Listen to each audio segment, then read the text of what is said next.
dan juga dikaruniai kesabaran. Terus bagaimana hubungan dengan anak Karena saya yang kedua-duanya baik. sekolah di pesantren ya? Sehat, syukur Ini baik. mau nanya.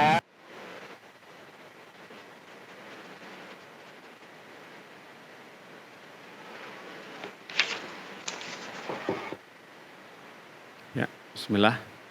Assalamualaikum warahmatullahi wabarakatuh. Alhamdulillah dan katsiran tayyiban mubarakan fi kama yuhibbu rabbuna wa yarda.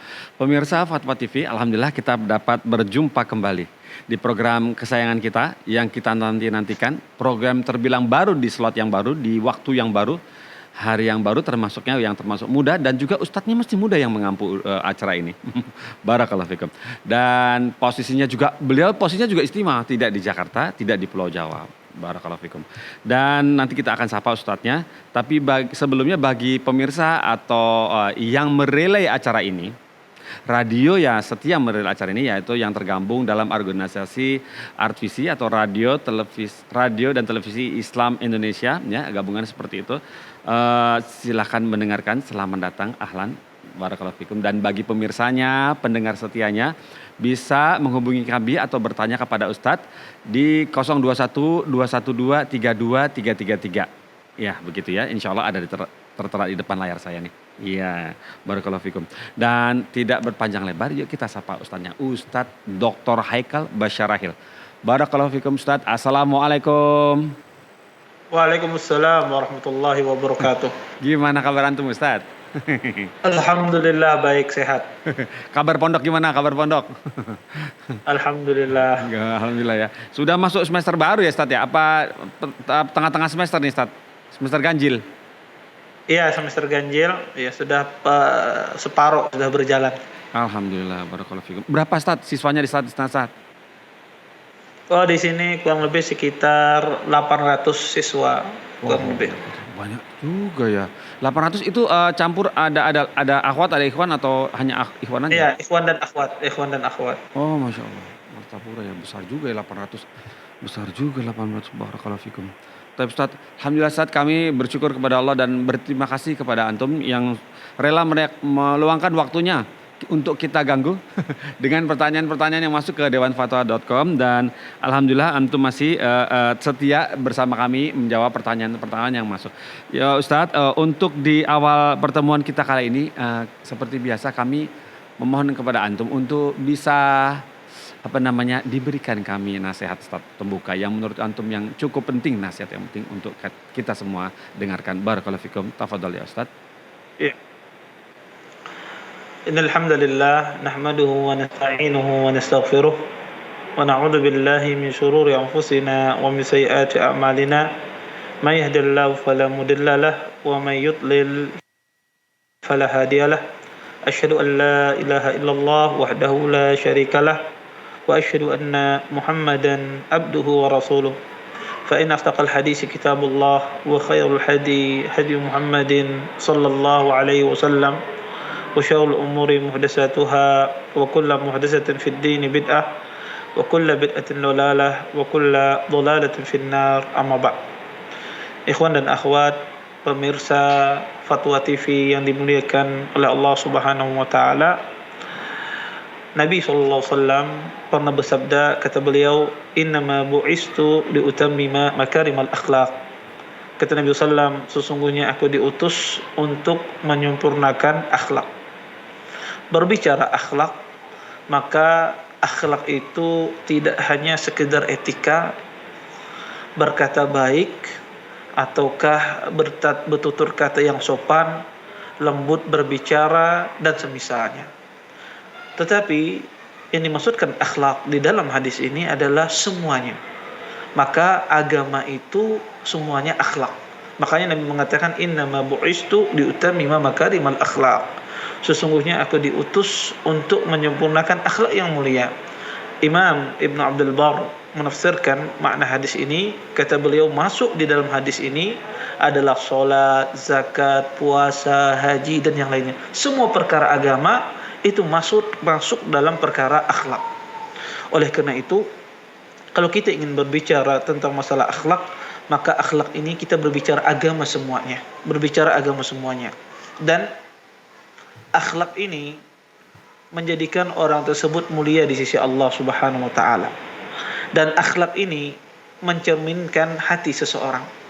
Kadang cerminan hati seseorang itu bisa dilihat dari tingkah lakunya, dari amalan zahirnya. Maka biasanya orang yang amalan zahirnya bagus, ya, amalan yang nampak di hadapan kita bagus, maka insya Allah batinnya menunjukkan batinnya juga baik. Tapi sebaliknya, orang yang amalan zahirnya kurang bagus, kurang baik, ya, itu mencerminkan batin yang ada di dalam hatinya. Dan kita seorang muslim disuruh untuk berakhlak mulia, ya, berperilaku yang baik, beragama yang baik. Maka tidak hanya sekedar sopan santun, tapi semuanya kita berakhlak mulia. Dari perkara solat, kita jaga solat kita. Dari perkara perintah Allah, kita laksanakan perintah tersebut. Dari perkara yang diharamkan, kita tinggalkan apa-apa yang Allah larang, apa-apa yang Allah haramkan. Maka seorang muslim dituntut dia berakhlak dalam segala hal, berakhlak mulia. Kenapa kita harus berakhlak dalam segala hal? Karena akhlak itu mengantarkan kepada ketakwaan. Nabi SAW pernah berkata kepada Mu'ad, kata Nabi SAW, ya Mu'ad, ittaqillah haitsuma kunta. Wahai Mu'ad, bertakwalah engkau di mana saja engkau berada. Watbi as-sayyi'atil hasanah tamhuha wa khaliqin nas bi khuluqin hasan. Dan inginlah perbuatan jelek itu dengan perbuatan baik. Niscaya perbuatan baik itu menghapuskan perbuatan jelek. Wa khaliqin nas bi khuluqin hasan. Dan pergauli manusia dengan pergaulan yang baik. Maka ya, Nabi SAW menautkan antara berbuat baik, berakhlak yang baik dengan manusia dengan ketakwaan. Karena akhlak itu mengantarkan kita bertakwa kepada Allah. Mafhumnya, orang yang tidak berakhlak, orang yang tidak memiliki budi pekerti yang baik, itu menunjukkan dia tidak bertakwa kepada Allah Subhanahu wa taala. Kemudian yang kedua, kenapa kita disuruh untuk berakhlak? Karena akhlak ini, ya, cara mudah mengantarkan seseorang masuk surga Allah, dan cara yang termudah menjadikan seseorang memperoleh posisi yang paling tinggi di surga, dan memperoleh posisi yang paling dekat dengan Nabi SAW. Kata Nabi SAW, inna aqrabakum minni majlisan yawmal qiyamah ahasinukum akhlaqa. Orang yang paling dekat kepadaku, kata Nabi SAW, kedudukannya di hari kiamat adalah orang yang paling bagus akhlaknya, orang yang paling bagus budi pekertinya. Maka ya, atas dasar ini kita diperintahkan untuk berakhlak. Kalau Anda ingin mau masuk surga Allah Subhanahu wa taala, maka berakhlaklah.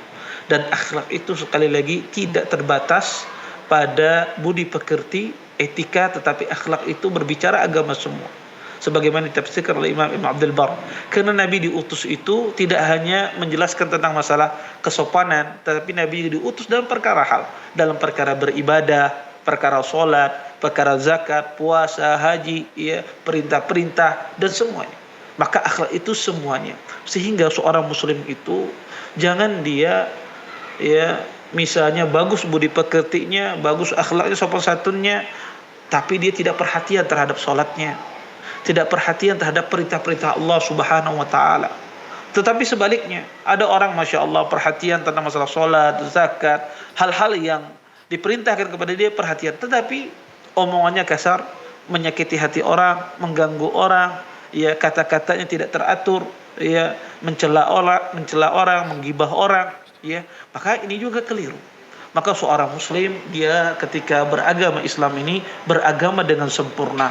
Ya, baik itu budi pekertinya, akhlaknya mulia, dan ibadahnya pun dia terdepan dalam melaksanakan ibadah, mengerjakan sholat tepat waktu, ya, mengerjakan perintah Allah Subhanahu wa taala, menjauhi segala yang dilarang, ia menundukkan pandangannya, tidak berkata dusta, tidak menipu di dalam jual beli, ia berkata jujur ketika dia berbicara sama orang. Maka inilah akhlak yang diinginkan di dalam syariat Islam, yaitu mencakup semuanya, baik itu perkara ibadah ataupun perkara muamalah sesama manusia. Mungkin ini saja yang dapat saya sampaikan. Mudah-mudahan bermanfaat. Saya kembalikan kepada pembawa acara di studio. Barakallahu fikum Ustadz atas nasihatnya, Masya Allah. Alhamdulillah, semoga kita semua dapat mengaplikasikan ya, mengamalkan apa yang sudah dinasihatkan oleh Ustadz Muhammad Haikal Basyarahil di melalui acara interaktif di Fatwa TV ini. Dan Alhamdulillah ini sudah tersambung penelpon pertama. Coba kita sapa nih sekarang. Assalamualaikum Fatwa TV. Ya. Assalamualaikum. Iya, waalaikumsalam warahmatullahi wabarakatuh. Bapak Dani di Medan betul ya? Iya Pak. Silakan, ada yang ingin ditanyakan? Ya, Assalamualaikum Ustaz. Waalaikumsalam warahmatullahi wabarakatuh. Assalamualaikum Ustaz. Ya, Ustaz sudah menjawab. Waalaikumsalam warahmatullahi wabarakatuh. Ya, silakan Bapak Dani, ada yang mau ditanyakan silakan langsung. Ustaz tadi sudah menjawab salam antum. Ustaz. Ustaz, saya mau tanya Pak Ustaz. Ya, silahkan. Saya mau tanya mengenai wudhu. Ya, Mengenai wudhu. Bapak Dani, sebentar Bapak. Bapak Dani mohon telepon suara gadgetnya atau televisinya dikecilkan dulu ya. Gadget untuk menonton Fatwa TV ini dikecilkan dulu. Nanti bicara dengan Ustadz melalui teleponnya Pak Dani saja. Begitu? Ustaz, saya mau tanya.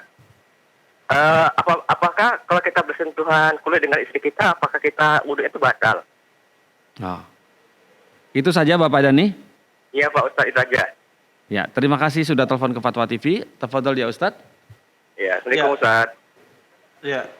Waalaikumsalam warahmatullahi wabarakatuh. Jazakumullah khairan atas pertanyaannya. Beliau menanyakan apakah menyentuh istri kita batal berwudu. Ini adalah masalah khilaf. Terjadi khilaf di kalangan para ulama dalam masalah ini. Sebagian ahlul ilm melihat bahwasanya menyentuh istri itu membatalkan wudu. Mereka berdalil dengan keumuman ayat di dalam Al-Quran. Allah mengatakan aula mastumun nisa, yaitu dia menyentuh istri-istrinya. Para ulama menafsirkan makna lamas di sini adalah menyentuh, sehingga mereka mengatakan menyentuh istri itu membatalkan wudu berdasarkan ayat ini.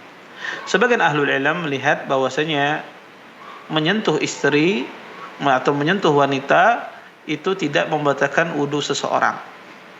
Mereka berdalil dengan banyak dalil.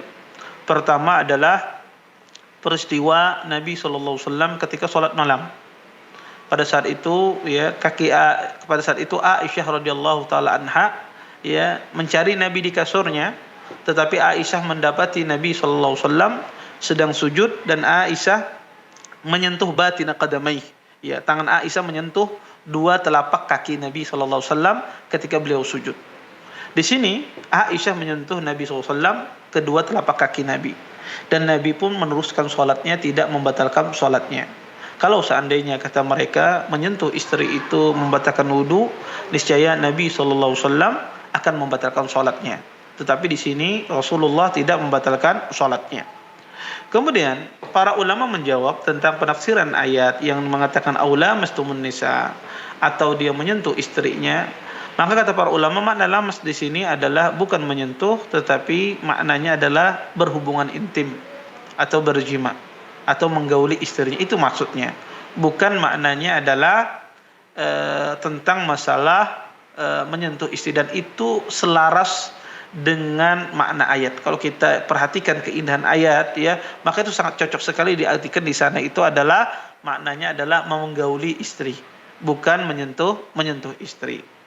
Ala kulli hal, kalau ditanya kepada saya pribadi, maka pendapat yang paling kuat wallahu taala alam di antara dua pendapat ini adalah pendapat yang mengatakan tidak membatalkan wudu kalau seandainya seorang tersebut menyentuh istrinya. Kenapa? Karena berdasarkan dalil tadi. Aisyah menyentuh Nabi SAW, Rasulullah tidak membatalkan wudunya. Adapun ayat, terjadi penafsiran di kalangan para ulama, dan makna yang paling tepat di dalam ayat tersebut adalah maknanya adalah mempergauli, bukan menyentuh istri. Walaupun kata lamas itu dari sisi bahasa memiliki dua makna, menyentuh atau menggauli. Wallahu taala a'lam. Ya, alhamdulillah. Jadi alhamdulillah seperti yang antum sampaikan tadi, alhamdulillah semoga Bapak yang bertanya, Bapak Dani tadi bisa paham apa yang sudah disampaikan oleh Ustadz Haikal. Dan ini berikutnya kita bacakan dari website ya Ustadz ya. Ini pertanyaan dari hamba Allah Ustadz di Jawa Timur, di Surabaya tepatnya.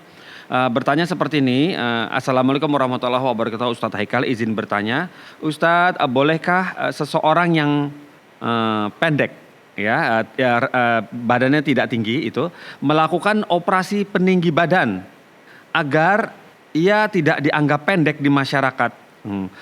Tinggi badannya benar-benar mempersulit karena tinggi badannya benar-benar mempersulit kepada dia dalam mencari jodoh, begitu menemukan jodohnya. Juga ia selalu didiskriminasikan di masyarakat sehingga ia mengalami depresi, Ustadz. Nah, saya telah membaca fatwa yang ada di web Islam Kok dan yang lainnya. Namun saya yakin Syekh yang berfatwa tidak pernah merasakan apa yang saya rasakan, begitu katanya. Padahal bagaimana masyarakat memperlakukan kita itu dinilai dari tinggi badan, begitu pertanyaannya bunyinya. Barakallahu fikum Ustaz, mohon jawabannya. Ya. Jazakumullah khairan atas pertanyaannya. Pertama, masalah melaksanakan operasi akibat badannya pendek dan semisalnya, apakah itu boleh atau tidak boleh? Ya. Jawabannya adalah melakukan operasi dalam rangka memperindah diri, mempercantik diri kita, lakukan operasi, maka ini tidak boleh. Kenapa? Karena ini masuk di dalam keumuman hadis Nabi sallallahu alaihi wasallam, la'anallahu al-washimat wal mutashimat. Di akhir hadis Nabi sallallahu alaihi wasallam mengatakan al-mughayyirat khalqallah. Sesungguhnya Nabi sallallahu alaihi wasallam melaknat wanita yang minta ditato, yang menato dan minta ditato, wanita yang mencabut bulu alis dan seterusnya. Kemudian terakhir karena mereka mengubah ciptaan Allah Subhanahu wa taala. Maka tidak boleh seseorang melakukan apapun, operasi ataupun semisalnya dalam rangka mempercantik dirinya, dalam rangka memperindah dirinya agar kelihatan tambah cantik lagi, tambah menawan lagi, maka ini tidak diperbolehkan. Karena ini mengubah ciptaan Allah Subhanahu wa taala, dan manusia itu diciptakan oleh Allah dengan sebagus-bagus bentuk. Tetapi kalau seandainya dia melakukan operasi dalam rangka menghilangkan aib dan itu dianggap aib, ya tentu yang menganggap aib ini bukan masyarakat tetapi adalah ilmuwan, ya ahli medis, ya. Ketika mereka menganggap ini adalah tidak wajar, ya misalnya dia ya pendeknya sangat tidak wajar misalnya, dan ini merupakan tidak normal, yang bagian dari sebuah ketidaknormalan. Dalam rangka menghilangkan aib boleh orang melakukan operasi dalam rangka menghilangkan aib. Tetapi kalau seandainya itu bukan aib dan itu ada sesuatu yang wajar, wanita misalnya ukurannya semacam itu, maka ini tidak boleh dia melakukan operasi. Ya, dia tidak boleh dia melakukan operasi tersebut. Ya. Dan seseorang hendaknya ridha terhadap ketentuan Allah Subhanahu wa taala, dan tentulah apa yang ditetapkan oleh Allah untuk kita, tentulah itu yang pasti yang paling baik untuk kita. Intinya gitu. Jadi kalau seandainya dia operasi itu dalam menghilangkan aib, ya maka itu tidak mengapa. Ya diperbolehkan. Ya, karena itu aib. Dan siapa yang memutuskan aib ini bukan kita, tetapi itu adalah sesuatu yang ditetapkan oleh ahlul ilm, ya orang yang kompeten dalam bidangnya, bahwasanya ini ada sesuatu yang tidak wajar, ya ini merupakan menyelisihi kebiasaan yang normal, maka ini silahkan dia melakukan operasi. Tapi kalau seandainya itu sesuatu yang wajar, emang ada orang pendek, ada orang kecil, ada orang yang besar, ada orang tinggi misalnya, maka kalau itu sesuatu yang wajar, maka tidak boleh dia melakukan operasi dalam rangka memperindah dirinya dan mempermudah datang jodohnya. Maka jodoh itu insya Allah akan datang. Ya, yang penting Anda berdoa meminta kepada Allah Subhanahu wa taala, maka insya Allah akan jadikan bagi Anda ya laki-laki yang terbaik insya Allah. Wallahu taala alam. Barakallahu fikum, seperti itu Ustaz. Parameternya mungkin apakah bisa begini Ustaz? Mengganggu fungsi ya. Jadi cacatnya tersebut mengganggu fungsi seperti bibir sumbing jadi mengucap Al-Fatihah jadi nggak jelas gitu, makhraj gitu ya Ustaz, atau bagaimana itu? Misalnya iya. Aib itu ya macam-macam. Ya, aib misalnya orang misalnya mengganggu, tadi Anda contohkan sumbing misalnya. Maka itu aib, jelas itu aib. Maka yang terlebih detail lagi adalah sesuatu yang sudah ditetapkan oleh ahlinya itu adalah aib. Dan yang paling mengerti betul adalah para ahli. Ya, para ahli misalnya, ini adalah sesuatu yang tidak wajar pada tubuh seseorang. Tentu para dokter ilmuwan, ya. Tetapi ya kalau seandainya mereka mengatakan ini bukan sesuatu yang aib, tapi kalau Anda ingin mempercantik nih masalahnya lah lain. Beda lagi. Ya, tetapi kalau ilmuwan ahli medis menetapkan itu ada sesuatu yang tidak wajar ya, atau misalnya hidungnya misalnya ke dalam ya, tidak apa, atau hidungnya misalnya ya, tidak sempurna misalnya. Ya, ada cacat di hidungnya, maka nggak ada masalah dia operasi. Ya. Atau misalnya seorang misalnya dia operasi ya pinggulnya, misalnya ada masalah dalam pinggulnya, kemudian dia operasi, maka kalau itu adalah aib, maka tidak ada masalah di operasi, karena dia dalam rangka menghilangkan aib. Adapun dalam rangka memperindah, mempercantik diri, maka ini yang tidak boleh, karena ini mengubah ciptaan Allah Subhanahu wa taala. Ya, barakallahu fikum, seperti itu ya Ustaz ya. Ya, kalau aib barulah tergantung dari pendapat ahli ilmu. Barakallahu fikum Ustaz atas nasihat antum kepada yang bertanya di Surabaya.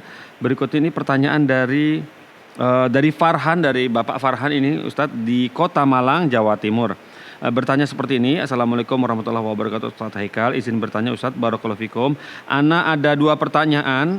Pertama, apakah ada jin yang membunuh manusia, ada hukum jinayat atau diat atau kisosnya ya Ustadz? Nah, terus kemudian yang pertanyaan yang kedua, apakah membunuh jin dalam meruqyah itu diperbolehkan ya Ustadz? Jazakumullah khairan. Begitu. Ya, jazakumullah khair atas pertanyaannya. Pertama, apakah ada jin yang membunuh manusia? Ada, disebutkan dalam sebuah hadis. Kata Nabi SAW, ya, ada jin itu yang membunuh manusia dalam Sahih Muslim. Ya, bahkan kadang-kadang kata Nabi keguguran anak itu kadang-kadang disebabkan oleh gangguan jin. Ya, maka jin itu ada yang membunuh manusia. Ya, kemudian apakah berlaku hukum qisas terhadap jin? Ya, tentu pada asalnya orang berbuat zalim boleh dibalas ya sesuai dengan kezalimannya. Tapi permasalahannya alam jin ini tentu berbeda. Anda tahu dari mana jin ini yang membunuh? Ya, kita tidak tahu apa jin ini yang membunuh atau tidak. Maka apalagi jin itu adalah jin yang tidak benar, suka berdusta dan semisalnya. Sehingga tidak bisa dipastikan ya, tidak bisa mengkisasnya gimana.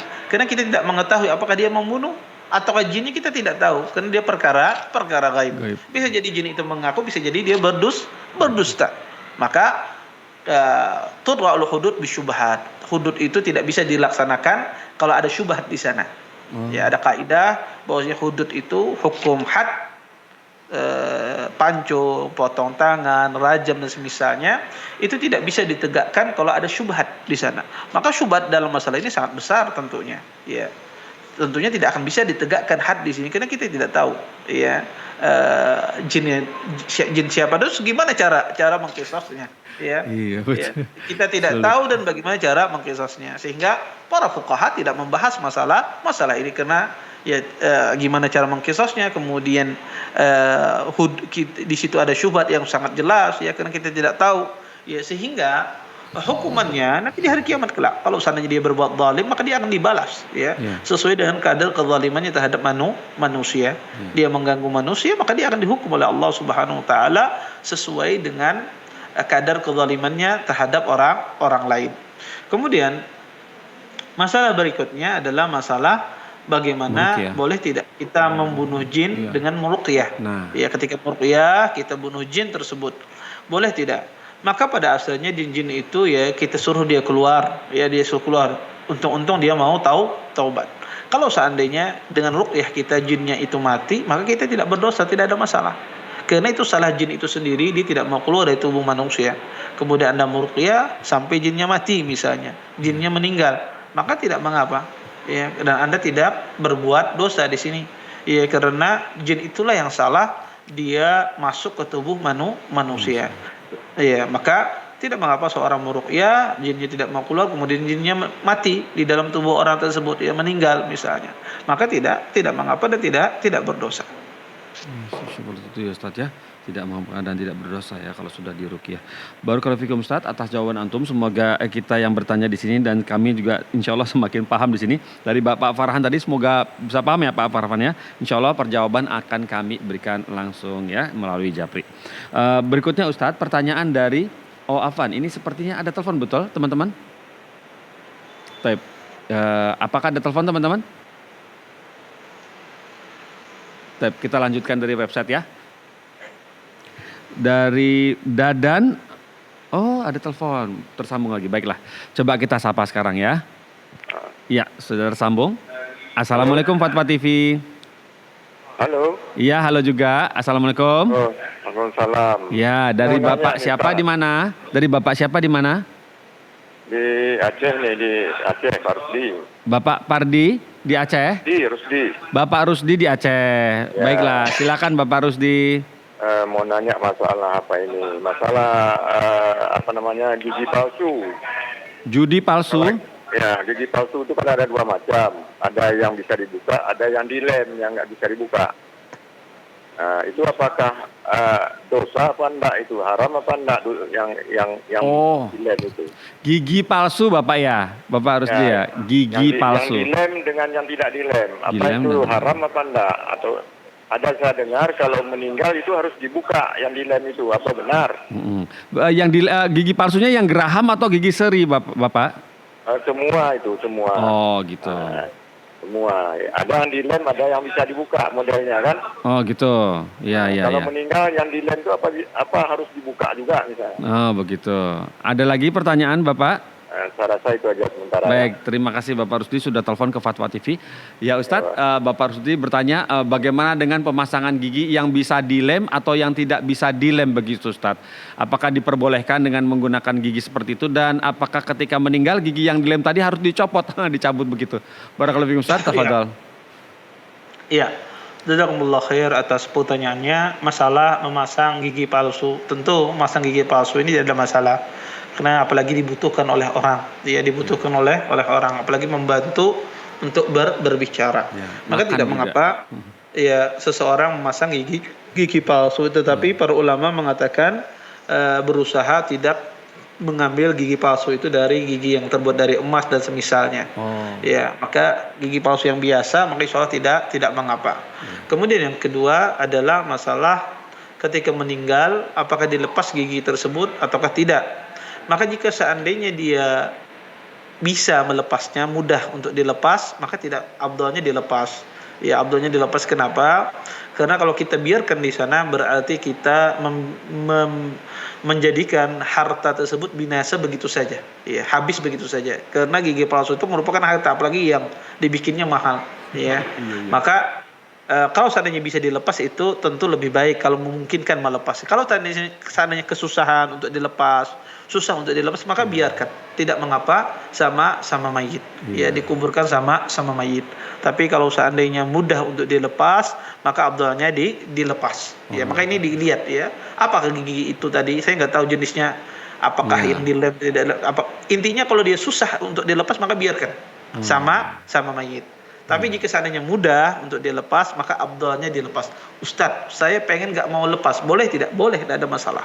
Tapi kalau Anda bertanya yang afdal, maka afdalnya dilepas. Karena gigi itu adalah harta. Gigi palsu itu merupakan harta. Dan di dalam Islam dilarang kita membuang harta begitu saja. Karena ketika dikubur, maka harta itu dibuang begitu saja. Semacam itu. Wallahu ta'ala alam. Barakallahu fiikum. Seperti itu Ustadz ya. Jadi kalau bisa dicabut tanpa harus melalui operasi atau apa itu tidak apa-apa Mudah. dikeburkan bersamanya gitu ya. Ya, kalau mudah dicabut, cabut. Ya, begitu. Kalau nggak kebanyakan. susah, nggak usah.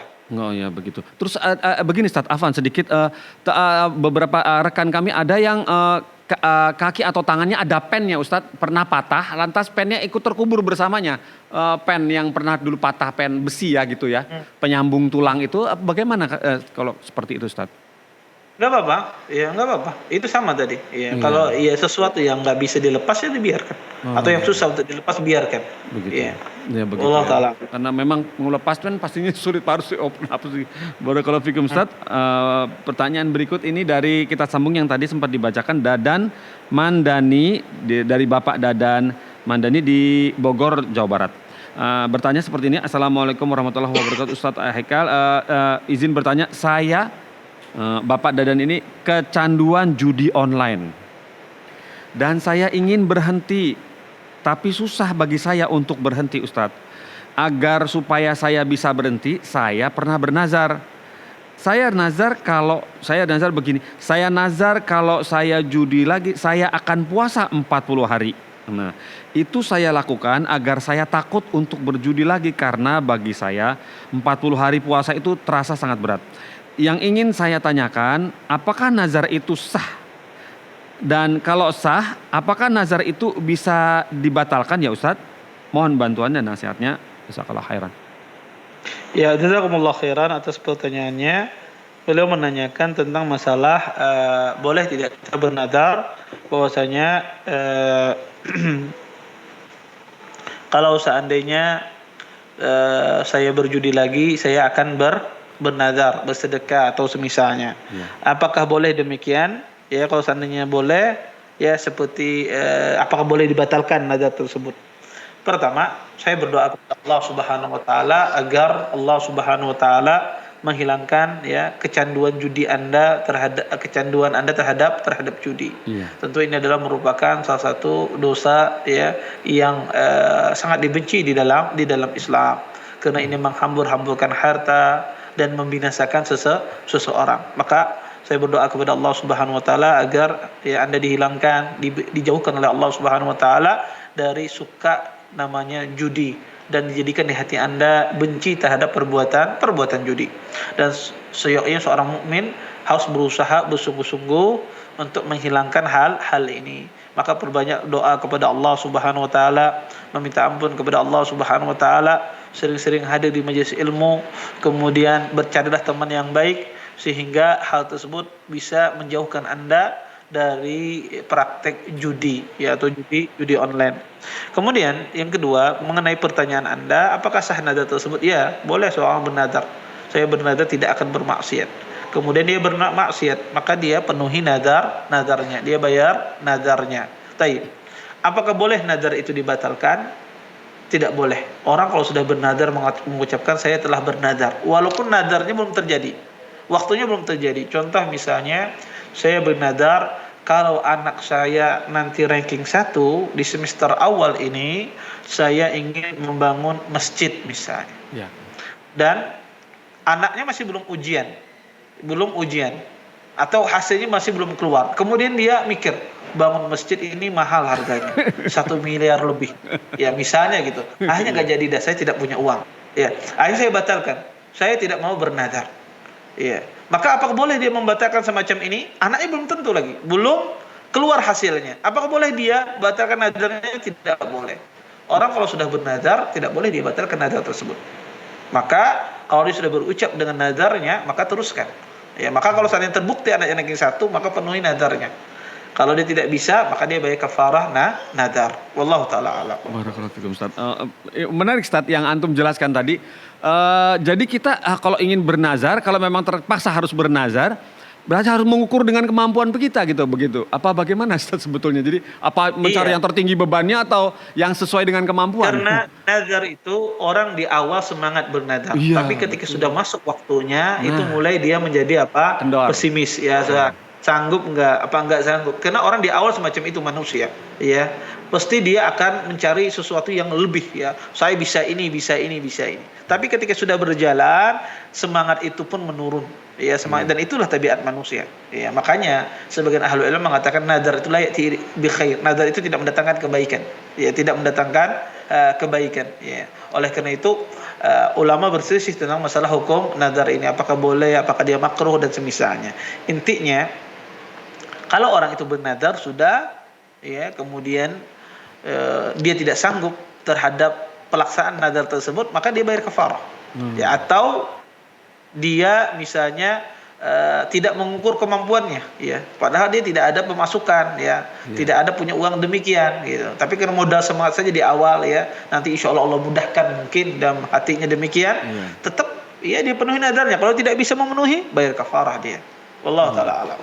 Seperti itu ya, barakallahu fikum Ustaz, Masya Allah. Ya pemirsa, nah hati-hati dalam mengucapkan nazar. Barakallahu fikum Ustaz atas penjelasannya, semoga sangat bermanfaat insya Allah bagi kita di sini dan teman-teman yang pemirsa yang menyaksikan acara ini. Barakallahu fikum. Kemudian ini pertanyaan masuk dari Sumatera Barat di Kota Padang, dari Fulanah, dari Ibu nih, bertanya seperti ini. Assalamualaikum warahmatullahi wabarakatuh Ustadz Haikal, mohon solusinya Ustadz. Mohon solusi untuk orang yang menderita kecemasan berlebihan. sehingga tidak khusyuk beribadah ya Ustadz. Mohon nasihatnya, barakallahu fikum, kata Ibu Ya. di Padang. Ya, ya, jazakumullah khair atas pertanyaannya. Pertama ya, khauf itu ya merupakan bagian dari ibadah, rasa takut, ya, rasa rahbah, rasa cemas. Itu sebetulnya bagian dari sebuah ibadah. Kalau seandainya ketakutannya kepada Allah Subhanahu wa taala. Tetapi kadang-kadang takut ini menjadi sesuatu yang tidak baik kalau seandainya takut terhadap sesuatu yang berlebih-lebihan. Karena manusia itu ada namanya, dia ada khauf itu takut sama Allah, ada takut bersama Allah juga dengan selain Allah, dan ini takut syirik. Makanya disebut ada khaufus syirki, khauf kesyirikan.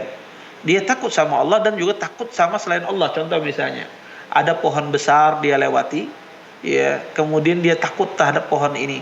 Ya, bahwasanya pohon ini nanti kalau dia tidak memberikan sesajian, tidak memberikan sesuatu, akan menimbulkan mudarat pada dirinya dan keluarganya. Dia takut terhadap pohon tersebut. Maka ini takut kesyirikan. Ya. Orang ini juga kalau ditanya apa dia takut sama Allah, saya juga takut sama Allah. Tetapi dia takutnya juga adalah takut kesyirikan. Karena takut terhadap sesuatu ya yang dia jadikan sama seperti Allah Subhanahu wa taala. Makanya takut syirik. Yang ketiga ada jenis takut itu adalah khauf tabi'i. Takut yang biasa dialami oleh setiap orang. Ya, orang kalau ada lihat singa dia akan lari. Iya. Maka itu khauf tabi'i. Lihat anjing hitam dikejar anjing hitam dia lari. Ini khauf tabi'i. Ya, ini adalah tabiat manusia.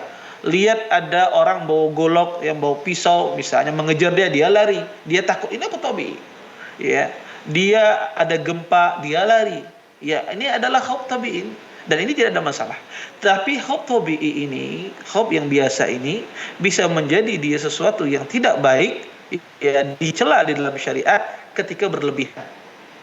Ketika berlebihan. Contoh misalnya, ya, dia ya setiap kali ya bangun malam misalnya ke kamar mandi tidak berani.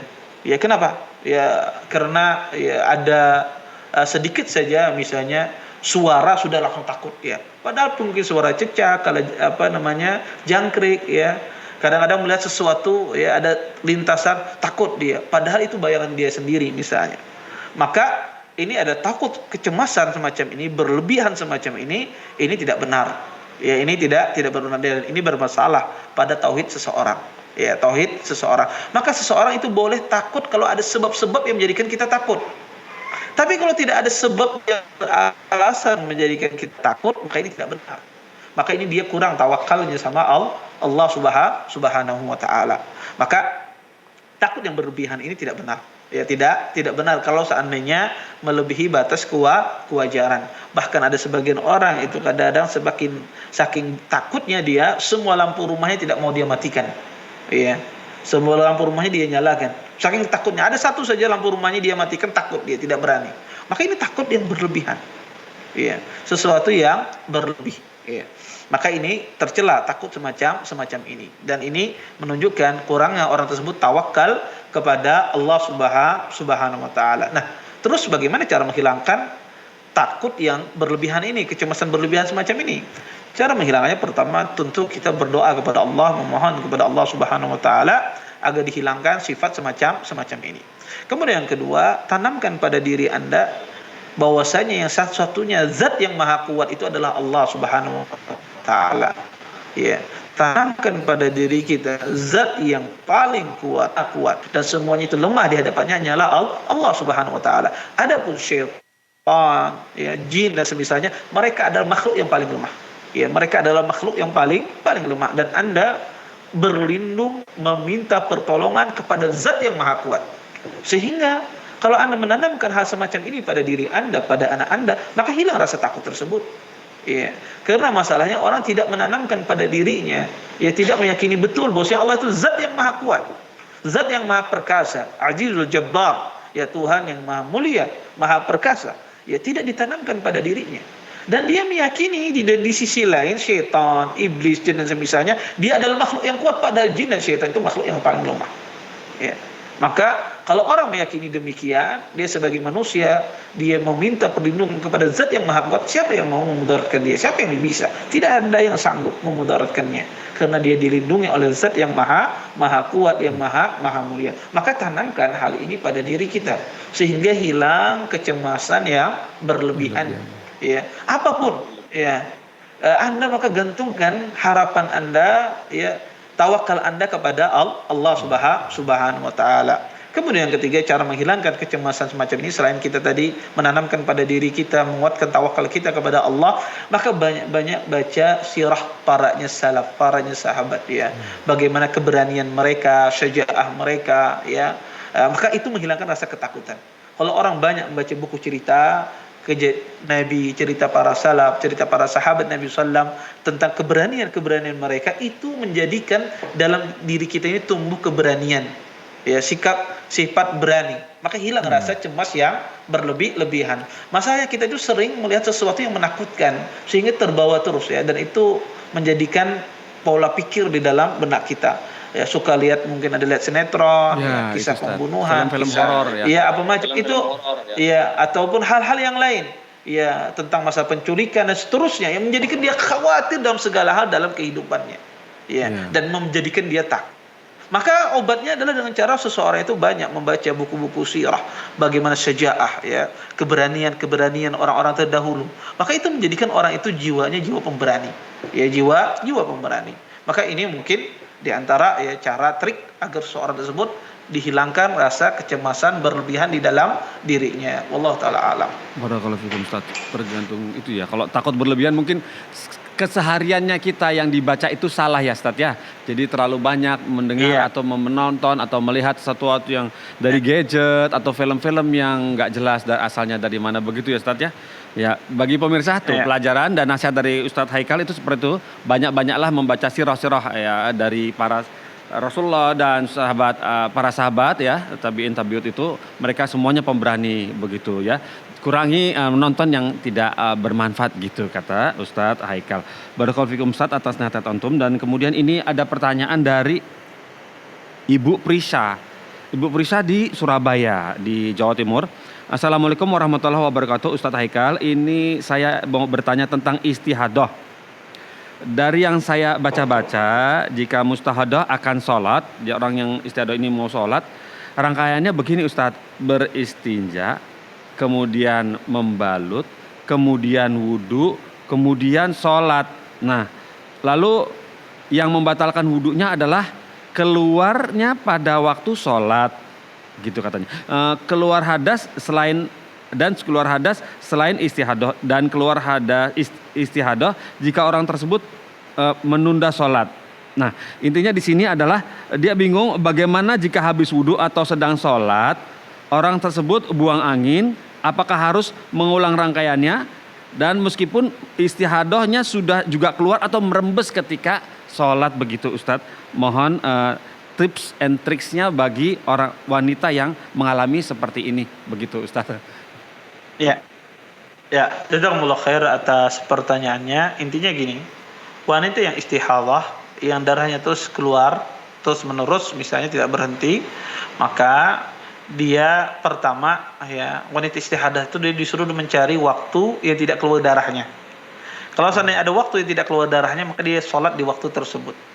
Tapi kalau seandainya tidak ada, terus menerus keluar darah tersebut dalam satu hari full, tidak ada berhenti, tidak ada jeda, pasti akan keluar, maka dia memakai pembalut, ya, untuk menahan agar darah tersebut tidak keluar ketika sholat. Kemudian dia berwudu. Walaupun di saat berwudu itu mungkin darah itu keluar di pembalutnya, maka tidak masalah. Maka dia sholat dalam kondisi demikian. Gitu. Tapi kalau seandainya batal pas dia berwudu tadi, sholat sunnah belum sholat wajib, selesai sholat sunnah batal wudunya. Apakah dia mengulang lagi, bersihkan kembali, ya, pakai pembalut lagi? Tidak. Cukup dia mengulangi wudunya saja. Ya. Cukup dia mengulangi wudunya saja. Yang batal tadi akibat buang angin, ya, ataupun pembatal wudu yang lain. Cukup dia ulangi wudu. Tidak perlu dia kembali ke rangkaian di awal tadi, dibersihkan kembali, kemudian ganti lagi pembalutnya, tidak. Ya. Kecuali nanti pas masuk waktu sholat yang baru, maka dia bersihkan kembali, ya, tempat keluar darah tersebut, ya dia pakai pembalut kemudian dia berwudu. Ya. Seperti itu ya caranya. Ya tidak perlu diulang dari awal. Ya kecuali ganti masuk waktu sholat berikutnya. Wallahu taala alam. Barakallahu fikum. Syariat ini sudah Allah mudahkan ya Ustaz ya. Masya Allah barakallahu fikum terutama untuk teman-teman kita ya para wanita, semoga bisa paham apa yang sudah disampaikan oleh Ustaz Haikal. Berikutnya ini Ustaz, pertanyaan dari Mas Huda di Bondowoso, Jawa Timur, bertanya seperti ini. Assalamualaikum Ustaz, ana mohon dalil bahwa doa itu sebaiknya orang yang didoakan tidak mengetahui. Jazakallah khairan. Iya, jazakumullah khair atas pertanyaannya. Sebetulnya banyak dalil tentang berbicara masalah ini. Di antaranya adalah hadis Abi Darda radhiyallahu taala anhu. Nabi sallallahu alaihi wasallam pernah bersabda, kata beliau, "Ma min abdin muslim yad'u li akhihi bi dhahril ghaib illa qala al-malak wa laka bimisl." Kata Nabi sallallahu, tidak ada seorang hamba muslim mendoakan saudaranya pada dhahril ghaib, tidak dia diketahui, kecuali para malaikat mengatakan wa laka bimisl, dan kamu seperti itu juga mendapatkan doa yang kamu doakan. Dalam riwayat lain Nabi sallallahu mengatakan, kata Nabi sallallahu, da'watul mar'il muslim li akhi bi dhahril ghaib mustajabatun. Doa seorang muslim untuk saudaranya muslim ketika dalam kondisi dia tidak tahu, itu adalah waktunya mustajab. Doanya mustajab. Ini dalil menunjukkan doa di dhahril ghaib tidak diketahui saudara kita, ini adalah doa yang afdal. Kenapa? Karena dia adalah waktu yang mustajab. Doa yang mustajab. Maka ini dalil di antara dalil yang menjelaskan doa di dhahril ghaib tidak diketahui saudara kita itu afdal, dan juga menjauhkan kita daripada sifat riya, sum'ah dan seterusnya. Ketika saudara kita tidak tahu apa yang kita doakan untuk dia, maka ini menjadikan kita lebih ikhlas untuk mendoakannya dibandingkan saudara kita tahu kita mendoakan dia, maka bisa menjadikan kita tidak ikhlas untuk mendoakannya. Wallahu taala alam. Taib, alhamdulillah seperti itu Ustaz ya. Jadi memang sebaik-baiknya mendoakan ketika yang didoakan tidak tahu ya Ustaz ya. Alhamdulillah. Berikutnya Ustaz, ini pertanyaan dari Yayah di Cilegon, Banten. Begini pertanyaannya. Assalamualaikum warahmatullahi wabarakatuh. Ustaz Haikal izin bertanya, wanita dilarang bepergian jauh tanpa mahram. Lantas bagaimana dengan wanita yang keadaan hidupnya sendiri, punya adik laki-laki dan perempuan tiri tapi berjauhan, beda provinsi di situ. Dan perempuan itu tidak punya anak, juga tidak punya suami. Mohon nasihatnya Ustadz. Jazakallah khairan.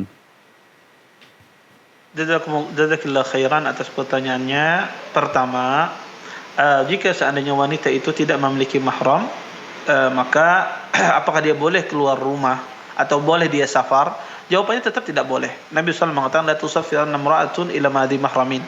Jangan seorang wanita safar kecuali bersama mahramnya. Terus gimana Ustaz? Kalau seandainya dia ada hajah mendesak, kebutuhan darurat, ada hajah mendesak. Kalau ada darurat, kebutuhan mendesak, maka ini diperbolehkan sebatas memenuhi kebutuhan yang mendesak tersebut, kebutuhan darurat. Maka itu diperbolehkan. Tapi kalau seandainya safar tersebut bukan sesuatu yang mendesak, hajah yang mendesak atau kebutuhan yang darurat, maka tidak boleh. Tetap pada hukum asal, walaupun dia tidak memiliki mahram. Tetapi diperbolehkan dia kalau seandainya dalam kondisi darurat atau dalam kondisi kebutuhan yang mendesak, semacam misalnya berobat, dia sakit. Kemudian tidak ada rumah sakit di tempatnya yang bisa menangani penyakitnya, maka dia harus safar misalnya ke tempat lain. Maka ini boleh. Ini adalah dalam kondisi dia butuh, ya mendesak. Ya maka boleh dia berobat, safar dalam rangka berobat. Ya maka ini diperbolehkan. Tetapi kalau seandainya tidak ada kebutuhan, tidak ada keperluan, tetap hukumnya tidak boleh dia safar kecuali bersama mahramnya. Maka satu-satunya cara adalah beliau menikah. Ya, beliau menikah, memiliki pasangan, maka alhamdulillah ada mahramnya. Wallahu taala alam. Barakallahu fikum Ustaz. Alhamdulillah seperti itu ya Ustaz ya. Alhamdulillah. Nah, semoga ini kita masih 3 menit, insya Allah semoga bisa masih cukup satu pertanyaan Ustadz. Ya, pertanyaan tambahan ini dari Eko Agus Saksono Ustadz di Bogor, Jawa Barat. Bertanya seperti ini. Assalamualaikum warahmatullahi wabarakatuh Ustadz Haikal. Semoga Ustadz dan kru fatwa selalu dalam lindungan Allah. Izin bertanya Ustadz, bagaimana kedudukan derajat hadis kisah iblis yang menuntun orang buta ke masjid, dalam kurung Umi Maktum. Kisah ini banyak beredar di sosial media, terutama kami di kalangan tunanetra. Jazakallahu khairan Ustadz atas perhatian dan tanggapannya, juga nasihatnya, barakallahu fikum, gitu katanya. Ya. Jazakumullah khairan atas pertanyaannya. Saya tidak tahu mengenai hadis tersebut. Wallahu taala alam. Ya, baru pertama kali ini juga dengar ya tentang hadis ini. Maka ya saya tidak tahu, tidak bisa mengatakan ya hadis itu hadis yang palsu, karena ini baru pertama kali dengar. Nanti insya Allah pada pertemuan berikutnya nanti kita akan mungkin ya kita lihat nanti hadisnya seperti apa. Apakah itu hadis, apakah cuma bikinan orang-orang saja ya, ataukah hadisnya lemah atau seperti apa, nanti insya Allah pada pertemuan berikutnya nanti diingatkan saya tentang masalah pertanyaan ini. Iya, Karena Ustaz. saya juga baru dengar masalah ini. Wallahu taala alam. Masya Allah, barakallahu fikum Ustaz. Masya Allah, antum, Masya Allah. Barakallahu fikum Ustaz. Alhamdulillah dengan jawaban antum tadi kepada Bapak Eko Agus Saksono, mentuntaskan acara kita di siang hari ini. Semoga Allah memberkahi ilmu yang pada antum. Barakallahu fikum Ustaz. Semoga pekan depan juga kita masih diberi waktu oleh antum untuk kita ganggu ya Ustaz. Barakallahu fikum. Alhamdulillah. Amin. Baiklah Ustaz, bolehkah acara ini kami tutup? Silakan. Alhamdulillah pemirsa Fatwa TV. Alhamdulillah tuntas sudah acara kita di siang hari ini. Alhamdulillah penelponnya juga cukup respon, bagus sekali untuk acara yang masih baru kita gelar ini. Dan alhamdulillah semoga kita dipertemukan Allah kembali di pekan depan ya, di jam sama, hari yang sama dengan Ustadz yang sama. Insya Allah kita tutup acara ini dengan kafaratul majelis. Subhanakallahumma wa bihamdika asyhadu an la ilaha illa anta astaghfiruka wa atubu ilaika. Wassalamualaikum warahmatullahi wabarakatuh. Dan juga dikaruniai kesabaran. Terus bagaimana hubungan dengan anak Karena saya yang kedua-duanya baik. 11 pesantren? Sehat, syukur baik. Mau nanya